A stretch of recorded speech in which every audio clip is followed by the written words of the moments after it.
Bu videomuzda sarma işlemini yaparken yapılan hatalardan bahsedeceğiz. Bu ikinci videomuz olacak. Başlamadan önce kanalımıza abone olmayı, videoları beğenmeyi, bildirimleri açmayı ve Instagram hesabımızı takip etmeyi unutmayalım. Ve hazırsanız videomuza başlayalım. Sarma işlemi hakkında daha önce bir video yapmıştık. Ve bu konu hakkında çok soru geldi. Özellikle YouTube yorumları, Instagram hesabımızdan mesajlar şeklinde bayağı bir soru geldi. Ben de bu mesajları gördüğüm için ikinci bir video yapayım. Bu video daha detaylı olacak. Öncelikle ilk yapmamız gereken, birinci videoda bahsettiğim gibi, malzememizi ayıklamamız. Eğer malzemeyi ayıklamazsak, direkt aldığımız gibi örnek olarak kağıdımızın içine doldurursak, kağıdımız orantısız bir şekilde alır ve duman gelmez. Direkt böyle yapıştırırsak ve orantısız olur. Şekil almaz. Şöyle hazır gördüğünüz gibi şöyle sarılmış, ayıklanmış örnek sigaramız bulunmakta. Başta kapatılmış, filtresi koyulmuş böyle bir sigaramız bulunmakta. Bu işlemi de ister el yordamıyla ayıklayarak, isterseniz grinderla, satılıyor bu grinderlar internette, ayıklayarak güzel bir malzeme elde ederek içerisindeki tahta olsun, parça olsun, ufak parçalar, sert parçalar, hem de kağıdımızın yırtılmamasını önleyecek eğer böyle yaparsak. İkinci konuda kağıt seçimi. Bu konu hakkında da çok soru geliyor. İşte hangi kağıt alacağım, hangi kağıt almalıyım? Ben her zaman söylüyorum şimdi. Beyaz kağıt almayın. Özellikle böyle kağıtlar. Zaten piyasada bayağı sahte kağıt da, hatta sürekli sahte kağıt basıyorlar. Sahte kağıt da olmuş durumda. Piyasada iyi bir kağıt yok. Gördüğünüz gibi beyaz kağıt King Size OCB diye geçer. Şöyle dışarıdan da göstereyim. Bu mesela bu kağıt sahte bir kağıt. Gördüğünüz gibi. Bunun orijinali ise şöyle gördüğümüz bir kağıt. Bandrollü. Ama bunun farkı, bu Türkiye'de lisans verilerek üretiliyor. Ve bunun içinde 50 tane var. Diğer kağıtların içinde ise 32 tane olur. Bu kağıtlar hem yanma konusunda hızlı yanar, hem kalitesiz kağıttan yapılır, hem de yapışkanları kalitesizdir ve yapışmaz. Arabik kum kullanmıyorlar. Başka bir vernikli yapıştırıcı ondan kullanırlar. Ve düzgün yapışmıyor. Kağıt konusunda hangi kağıt seçmeliyim derseniz, kahverengi kağıtlar oluyor. Özellikle RAW olur. OCB'nin Ambulated Slim var bu kağıtlar. Smoking'in bu kağıt. Eğer küçük bir sigara saracaksanız bu kağıt size tavsiye ederim. Çok sağlam, çok güzel bir kağıttır. Kağıt olduğunu hissettirmiyor. O derece bir kağıt. Sonra Gringo zaten sahtesi var. Gringo'yu almayın. Bu kağıdın eğer büyük saracaksanız, büyük sigara saracaksanız, bunun King Size ya da Slim Size versiyonu var. Smoking'in. Onu kullanabilirsiniz. Şu Duka kağıt var. Bunu yeni denemiştim. Tanıtım videosu var. Bu da güzel kağıt. Bunu da kullanabilirsiniz. Bir diğer konu ise uzak durmanız gerekecek kağıtlar var. Hani markayı gördüğünüzde almayın. Mesela bu kağıdı gördüğünüz zaman bunu sakın asla almayın. Watsons marka kağıt. Bu kağıdı ben BİM'den almıştım.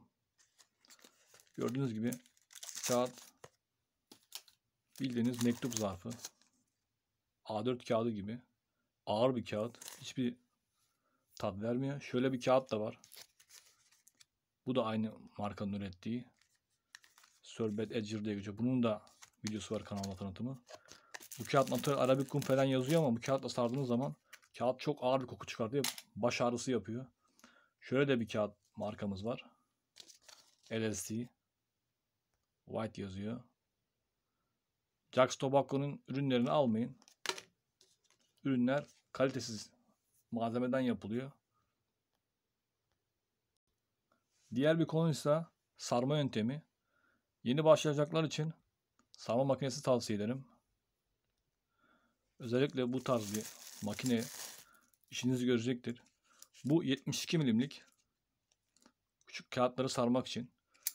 Alışana kadar bununla sarabilirsiniz. Eğer büyük saracaksanız bunun 110 milimlikleri var bu kağıtlar için. King size ve slim size olan kağıtlar için olan modelleri var. Onları alıp daha rahat sarabilirsiniz. Ve daha güzel bir sigara ortaya çıkacaktır. Bir diğer konuysa, diyelim ki malzemeyi doldurdunuz. Örnekten bir kağıt göstereyim. Kağıt çıkartayım buradan.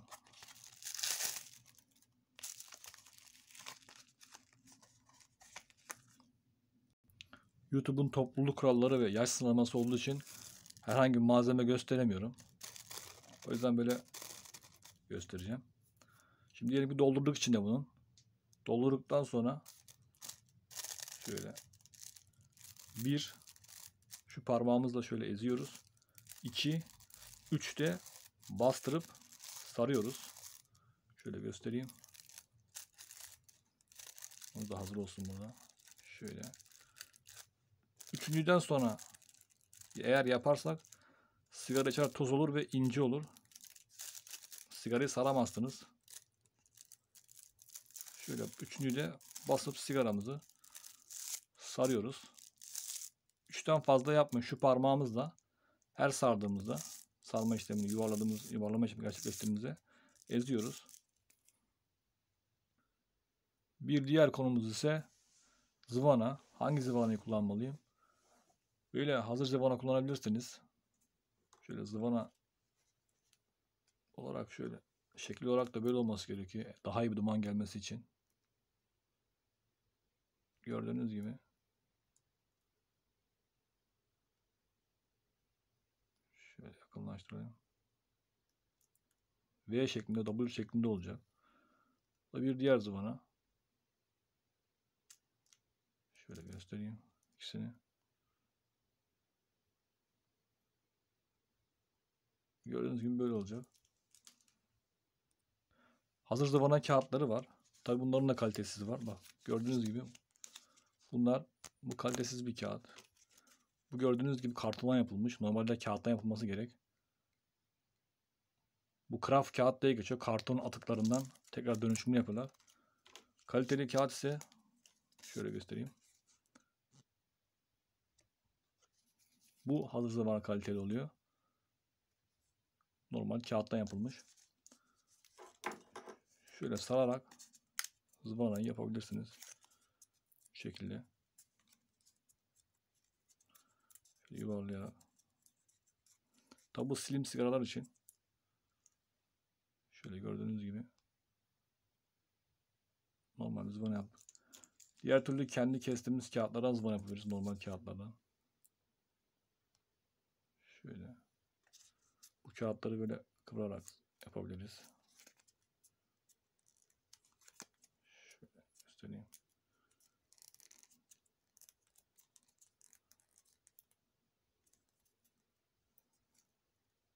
Gördüğünüz gibi böyle bir zıvana yapabiliriz. Şöyle hazır premium zıvana kullanabilirsiniz. Bu kağıdın içinden çıkıyor. Hazır sizin hiçbir şey yapmanıza gerek yok. Direkt bunu kağıda basabilirsiniz.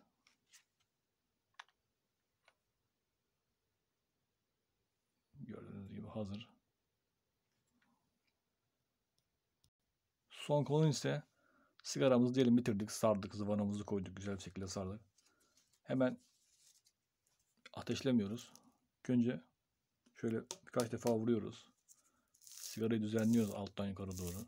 Şöyle bir şekilde ki sigara tam yerine otursun. Eğer böyle yapmazsanız şurada biraz boşluk kalıyor. Üstte biraz boşluk kalıyor. Ortada biraz boşluk kalıyor. Bunları engellemek için sigaramızı birkaç kere böyle tutturuyoruz. Böyle yaparak iyi bir sigara sarmış oluyoruz. İçimizde de iyi oluyor. Benim anlatacaklarım bu kadardı. Sorusu olanlar yorum kısmına yazabilirler. Instagram, DM yoluyla bize ulaşabilirsiniz. Video bu kadardı. İyi günler dileriz.